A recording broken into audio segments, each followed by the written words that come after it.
Good morning. Let's start module 4, chapter 7. This is a little big module with respect to the contents. So please concentrate on each and every concepts, and we can expect some design problems on this, where we are designing architectures for different type of processors like parallel and scalable. Okay, so let's start. Before we could go for a design of architectures, let's study how the interconnection takes place. See, the first concept is a multiprocessor system interconnects. That means whenever we have one computer, that is first PC with another PC with a different architecture, how we could make a interconnection. Okay, so that the data transmission between both the computers, either bidirectional or unidirectional, in which mode it should be. So for that we should be very careful about two factors, two or three factors. First one is data rate. That means with how much data speed it is sending or it can send, and what is the capacity of receiver in the other side. If sending rate is more than receiving rate, that means lesser, so we will get a data loss. Okay, if data rate is very slow than receiver, so receiving side the resources are not fully utilized, it becomes idle. So to avoid such situations, we should study how to connect, and during connection what all the important parameters we have to concentrate. Okay, so here one of the interconnection structure, it's a generalized architecture. See, first let's go for some of the terminologies what we are using in our the diagram to explain. One is a local memory. See, this is one memory from where we are loading or storing a part of data.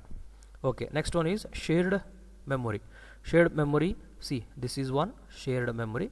So local memory will get, it is exclusive for each processor. That means what if I have one processor, there will be one local memory. If there is one more processor, you can see here PN, that is the next processor. For that there will be a dedicated means particularly given only for that. Let me give this as LM of n, this as LM of 1. First processor, its cache. First processor, its local memory. Similarly, there will be second processor, its local memory, its cache. Like that we have connection of n number of processors and their dedicated local memory and cache. So these all are processors. Okay, so the all processors are interconnected through IPCN. IPCN means what? Inter-processor communication network. So this network establishes a communication between multiple processors. That is what IPCN. So the bunch of IPs, with the help of IPCN and processor group, they all are connected with the shared memory. Okay, they all are accessing, or they all are connected with the shared memory. To establish a communication between bunch of processors and bunch of memory, we are using IPMN network. See, one is processor and memory. So this color purple box is processor set, and this blue, let me draw here, this blue as memory. Okay, so the yellow here establishes communication between set of processors and a set of memory. So since it is between processor and memory, we call inter, that means between processor and memory. Okay, so these all things will take place inside a system. See here, this all are inside a system. Memory will be there and processor bunch will be there, each processor with a dedicated local memory and cache, and there will be bunch of shared memory. Both are connected through particular network called as inter-processor memory network. Between processor set and memory set, it's a network.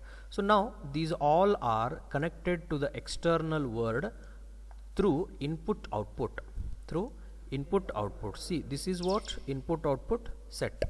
So input output means what? Here you can expect a user. So what he will do, he will give the inputs, the processing will happen like 2 and 3, and also he will give instruction called as plus.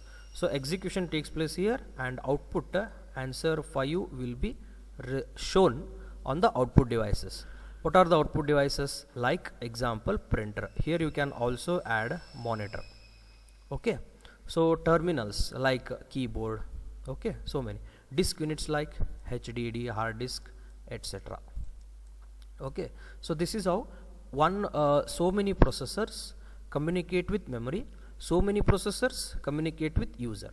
Okay, one more point we have to concentrate is how this set of user side, this set of system side are communicated with. They are communicated with one network called as PION, processor and input output network. See, this green line right side is devices or user. This orange line left side is processing set. Okay, so both are communicated with help of processor with the input output network. So data will be supplied from this any of the device like a keyboard.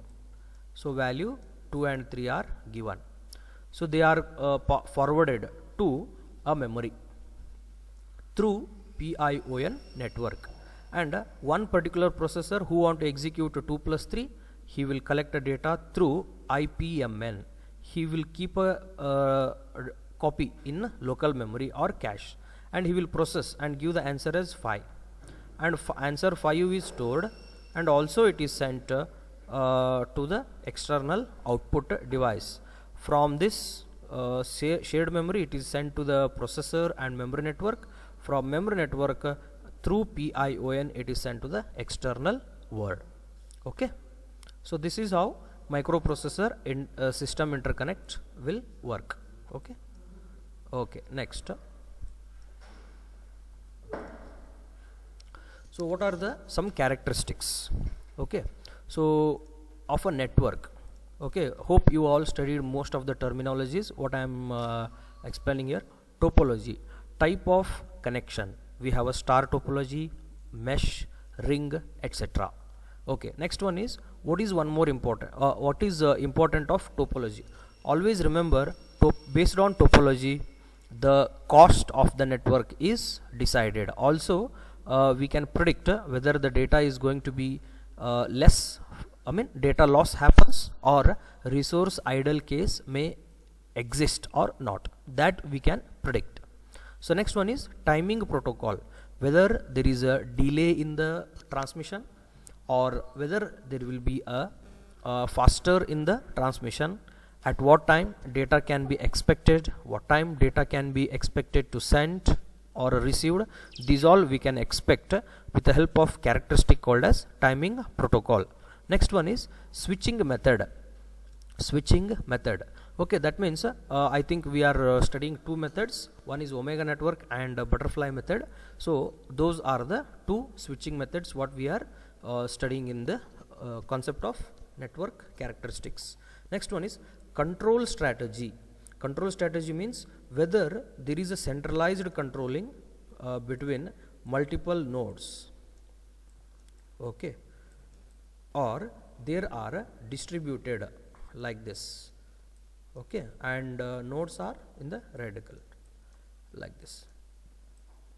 So there may be like this, the controllers are interconnected, but no controller is allowed to connect with separate host or node of the network. Like this we can have the control strategy, whether it is a centralized or distributed.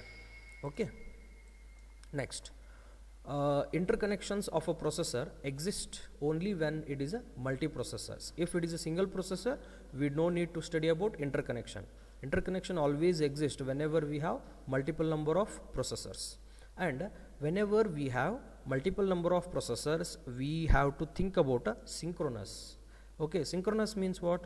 The activities inside that network takes place with respect to a common or a global clock signal. Okay, so that means what? See, hope we can write a timing diagram. See, like this we will mention a clock signal, okay, of a standard, and what we are going to do is with respect to this clock, okay, what is the activity taking place, like that we can mention. See, data sent stopped, like that. Okay, so now data receive started, like that we can write. See, this all activities, data receive started or not, data sent started or not, we are explaining with respect to one common signal called as global clock. If that is a network, it is called as synchronous. Whereas in asynchronous, handshaking protocols are used. Like first it will send one ready signal, then it will send a data, it will send one acknowledgement that it has started collecting the data. Okay, it is a receiver side and it is a sender side. See, hope you have studied in your CN three-way handshaking protocols or some such a type of examples, DHCP, etc. Okay, so next one, data transfer takes place in terms of circuit switching or packet switching. Packet switching means wireless communication, circuit switching means wired communication. Okay, so whether the processors, multiple processors are connected with each other wired or wireless. Okay, so next, as I mentioned, network may be centralized or distributed, controlled. Okay, these all are the characteristics of the network. Okay, next one. Next we have hierarchical bus system. That means what?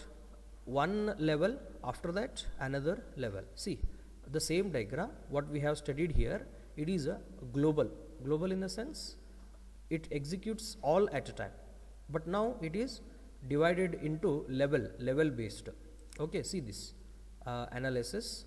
See, always what happens, we have four inter circuits, or we call it as board level, then backplane level or input output level. So board level means what? See, this is a first.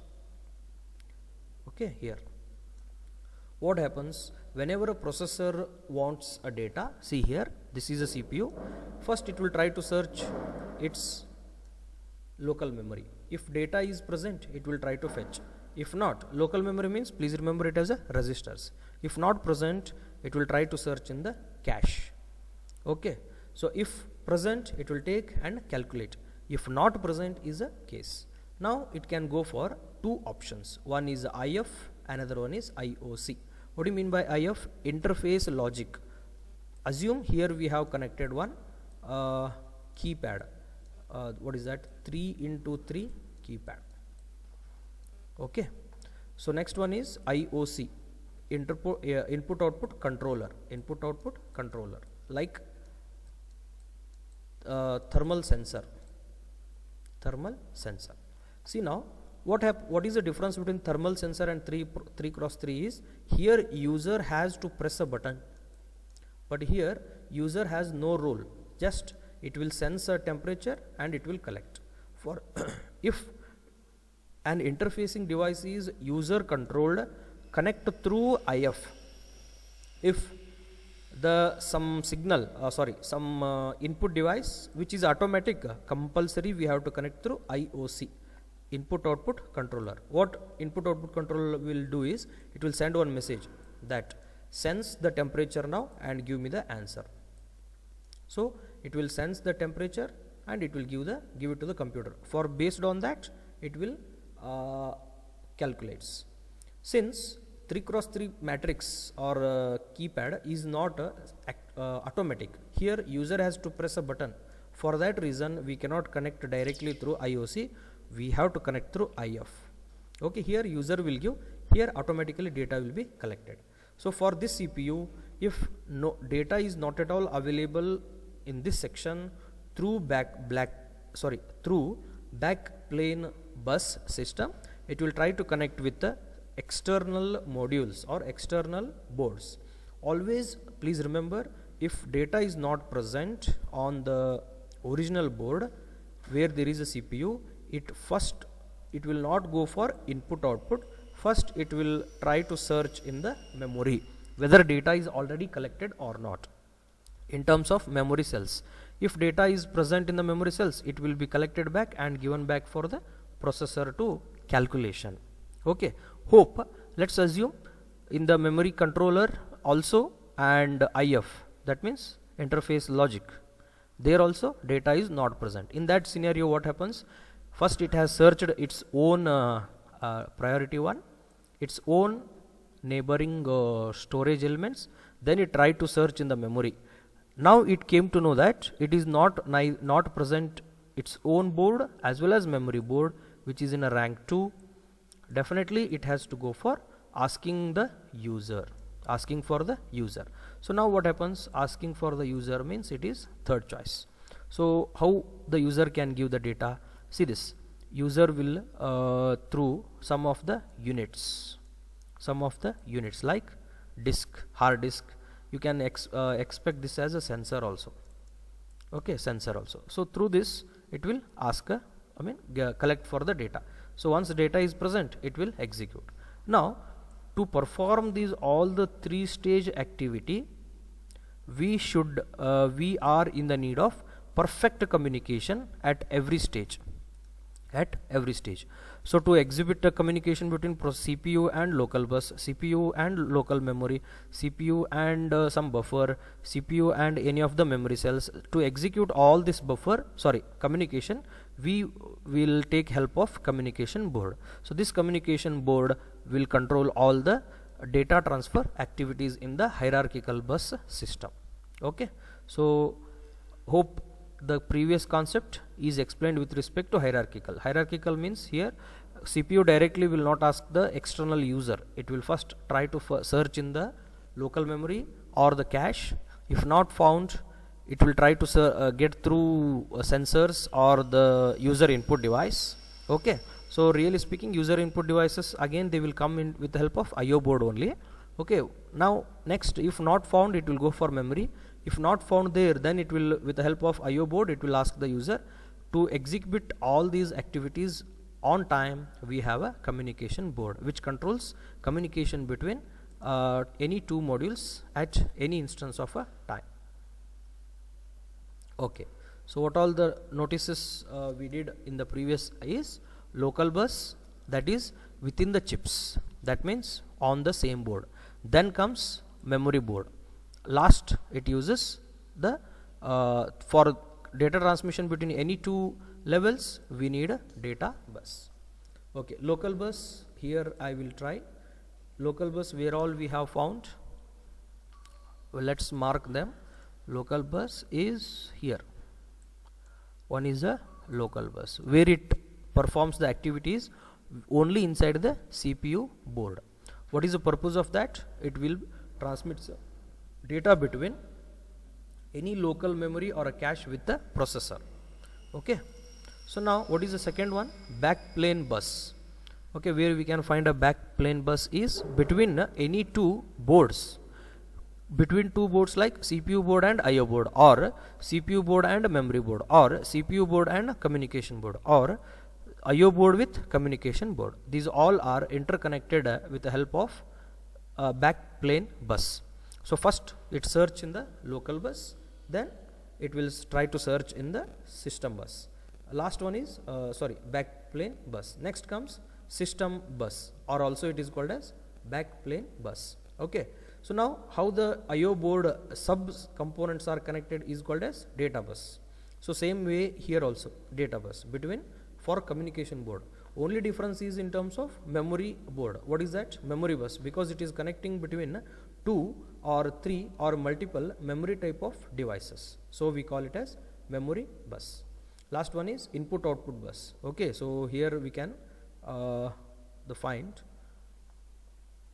here like this. Here I have connected a 3x3 keypad. From this we can expect the input output bus. Okay. Okay, next, how the different number of multiprocessors are connected with each other. One is a crossbar switch and another one is multi-port memory. Okay, crossbar switch and multi-port memory. So what you mean by crossbar switches and multi-port memory? It is very important concept. Okay. In the crossbar switch method, the network what we can expect is dynamic interconnections. Dynamic interconnections means, see, there will be one node to another node. See, there are 3 nodes. First, these 2 are transmitting a data.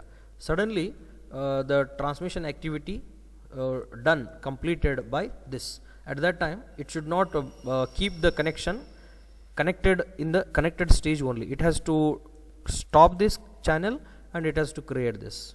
So this is what we call dynamic interconnections. Okay, between any two any input output as well as processors.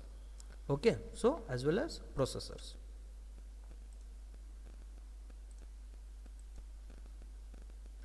Okay, next what we have is types of networks.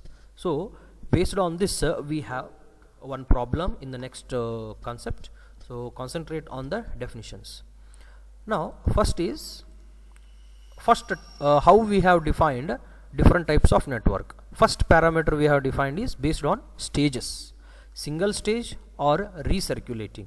Please remember the definition. Single stage means from one processor another processor if they are connected through network.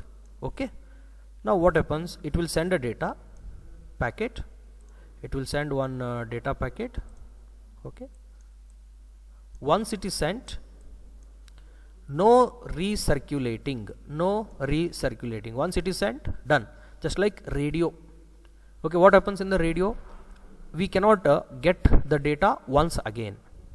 Okay, recirculating means if this person who is the receiver informs that I have missed packet number 1, so what host will do, it will resend a copy of packet 1, just like YouTube. Okay, it is recirculating network. Single stage means what? Radio. We cannot listen same data in the future times. Once it is sent, done. Whereas in recirculating, like YouTube, we can get the data even in a future time also. Okay, next one is blocking and non-blocking. Okay, so blocking means simultaneous connections between input output pairs will exist, and such connections will result into some confusions, and such confusions are stopped in blocking, whereas such confusions are not stopped in non-blocking. Okay, so you can see sometimes our mobile network acts in both the situations. What happens is a cross connection of our cross connection. Most of the time what happens, it acts in a blocking method. That means 99% of us, whenever we call our friend, it will be successfully connected. But only in some very special case, even though the number is correct, what happens is it will go for some other person whom we don't know. Okay, so that time the network acts as non-blocking. So it is unable to predict whether the communication is taking place with the actual person or not. So hope this was more in the land phone connection, which was a circuit, but nowadays mobile networks are very accurate, but we cannot say 100%. Some in our total mobile usage, we might have found any one time at least that even though number what we have dialed is correct, we have connected with the unknown person. So that is what called non-blocking mode. So next one is crossbar and cross point network. Okay, so for that we have one diagram. So crossbar and cross point. In crossbar, every input port is connected to a free output port. So if one input port is here and many output ports are there, it will connect to any one whichever is free. That is called as crossbar connection. Okay, so this crossbar connection is single stage. and data fetched from memory. From this side it is a memory, it is a monitor. Once data fetched, it will send to the particular output port. Okay, so whereas in a cross point, you can see the diagram. I think please remember this diagram is from chapter 2. Okay, if you get a question differentiate between crossbar and cross point, you have to remember the diagram of chapter 2. Okay, see these points. These points indicate wherever there is a darkened circle. Here all circles are possibly crossbar type. Whichever are darkened, those are called as on. On means currently data is transmitting, like this. Data is transmitting. See this, like this. Okay, here also you can see a particular processor. If I make this as a darken, okay, so that means process 1 is communicating with the memory 16 right now. Okay, so now you can see here. See this processing element 221 is right now communicating with processing element 220. See this little different diagram in both the scenarios. Please concentrate. Okay, see here, if you draw like this, left hand side it is processor, right hand side it is memory. So communication between processor and memory through cross bar method. So if this cross is filled, you have to assume that a processor is communicating with particular memory. So now the second network is transmit and receive side. So transmit means this bunch you can see here. Sorry, you can differentiate like this. See here. Okay, so left side is transmit, right side is receive. You can mention here transmit and receive. So now what happens, let me explain this circle, darkened circle. See, this is a communication. Processing element is communicating with the CP001 processor, CP001. If I will explain now this. Processing element 222 is communicated with the processing element 221, like that is a diagram. So here multiple processors means this is one processor, this is another processor, both are communicated through crossbar technique. Okay, so this is how to analyze. Okay, how the internal activity will takes place in crossbar method, sorry, cross point network. There will be two-dimensional points which are mentioned in a row wise, rows and column wise. Okay, rows and columns, these are the columns and these are the different rows. And in which procedure it is good in read write procedures or activities. Okay, see now what happens here. You can expect memory, here you can expect input output, like input only, pure input. Let us take it as input. So let me give numbers 1 2 3 4 5 6 7 8 9 star 0 hash, which we can see in our old mobile keypad. See, now I have pressed this button, so there will be existence of connection. So that will give one coordination value called as x comma y. So based on this x comma y, what value we have typed, that is going to be stored in the memory. So this is what cross point. Cross point means they all are switch methods. Okay, let me zoom in so that you can see.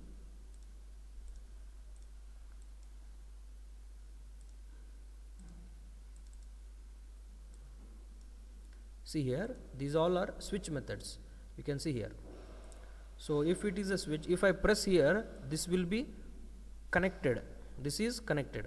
At a time I cannot press on multiple buttons. So what happens, corresponding x and y coordinates, see you can see x1 y1, okay, x1 comma y1, signal will be sent. Based on that, what is the key, it is number 1, like that data is read. Okay, so now how the architecture will works.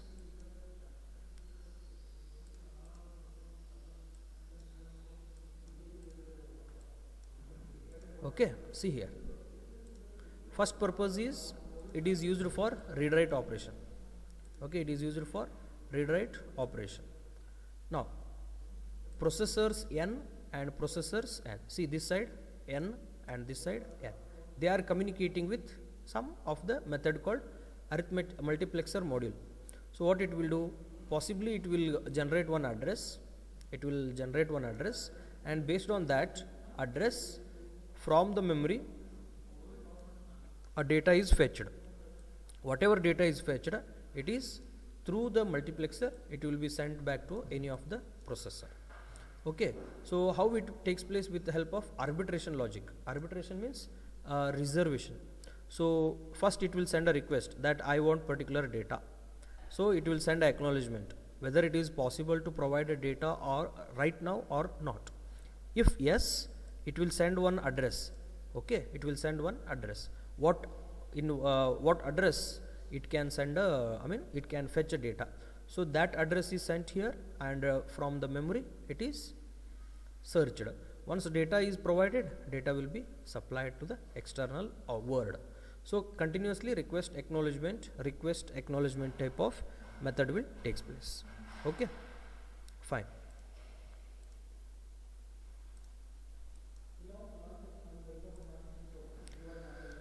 Okay, the next one is here, as I mentioned,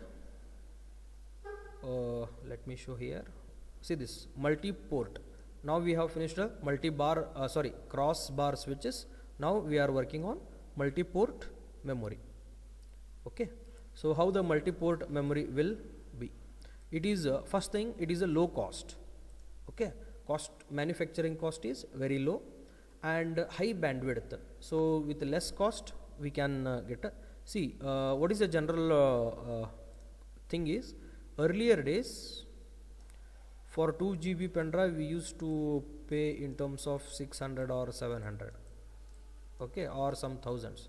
Nowadays some lesser amount. But why? Because of the low cost, because of different technologies, memory technologies, low cost, and the speed of today's processors are very, very high. Okay, see this, how the multi-port port memory will work. See, each memory will have n ports, again a memory, n number of ports, again each memory block, n number of ports. Each port will have dedicatedly communicated with a separate processor. That's why we call it as one memory multi-port. Port means sending out the data. See, let me elaborate the diagram of memory 1. So this is memory 1. There are so many locations. In first location we have a data called 2, next we have 4, next we have 6. Okay, some random assumption. Here we have different processors, 1, 2 and 3. See what happens if we don't have multi-port memory. Any one processor at a time can request a data and collect a data from the memory.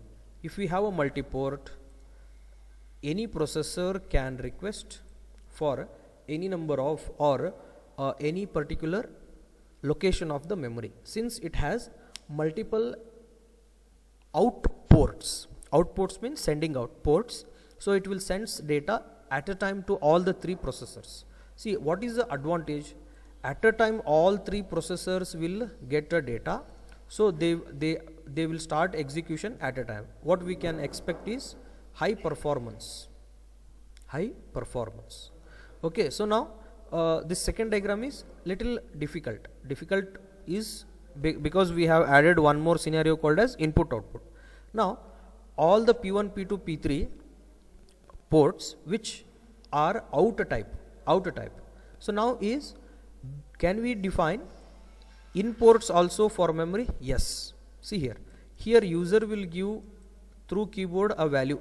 Let's assume the data 2 is not present in the memory. Okay, the data whatever processor 1 wanted is not present. So at time, what is the option for memory 1? Collect it from user now and forward it to processor 1. So to collect it should have one entry point. So that is allowed in the second or derived. Okay, see, you can see here third, fourth, fifth, sixth, like that. See, that means what? They can collect the data as well as forward. It is a bidirectional. Instead of only sending you can collect and send, so that it acts as a buffer. Okay, it acts as buffer.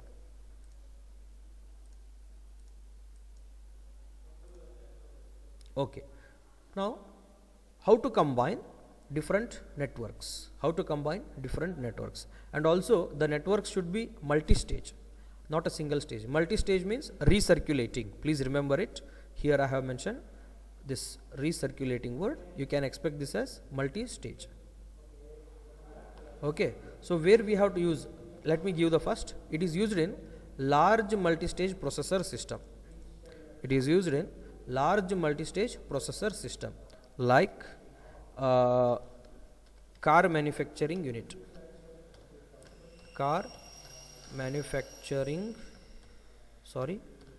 or assembly units. Okay, assembling units. Okay, car sub parts they used to assemble, so there we can expect. Okay, so what are the two networks? One is omega network, another one is butterfly network. So both are very important.